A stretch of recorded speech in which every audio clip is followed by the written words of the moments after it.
BC Restaurant and Food Services Association kicked off a province-wide HST information campaign this week. The organization vows to fight the harmonized sales tax that the Campbell government plans to bring in July 1st, 2010. Here's 8 News reporter Stephen Andrew with more on why the association is opposed to the tax.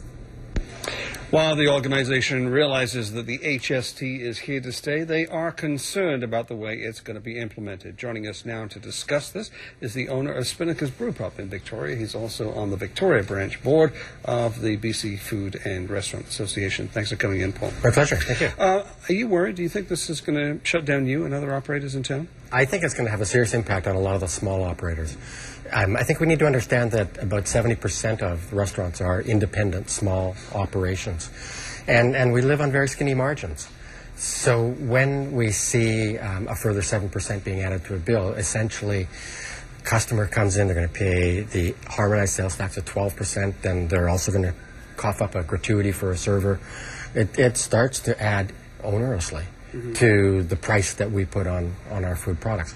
So what we're going to see is people are going to stay away from restaurants for a while until they understand the impact personally as consumers, and they feel healthy again as consumers, and are prepared to adventure out. You had a big meeting this week, and you've been talking to the government. What are they telling you? My belief is that the HST is done. It's here. And we need to find some ways to negotiate, perhaps with the federal government, and have people understand the significance and the potential damage that might happen in the restaurant sector. Do you find that the community is now banding together, you're getting more members, or are you getting more expressions? I think we will certainly see that. It's only in the last couple of weeks that it has really been brought up as an industry issue. But I was very surprised when I went back and talked to my staff about it, that they were very keen to get involved. Obviously, one way that people cut back is to cut back people's hours and lay people off. So, dribbling right down to the level of the entrant into the workforce, it's going to be more difficult to get a job. So, saying it's here to stay, are you looking for some kind of then consideration, maybe some kind of phasing in of this HST when it comes to restaurants? We're absolutely open to conversations on all levels. We just know that last time it was a 9.5% hit to all of our volumes. You're saying when the GST was when the GST hit, yeah, when it came in. Did you recover? We're still here.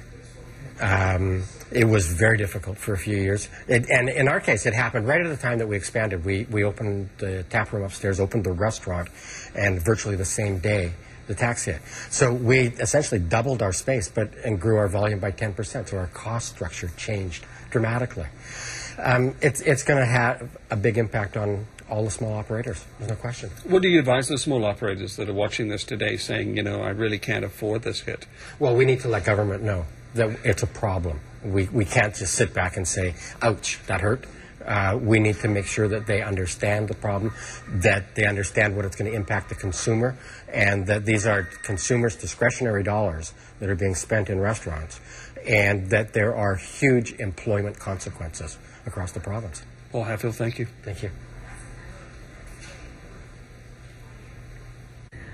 Thank you, Stephen.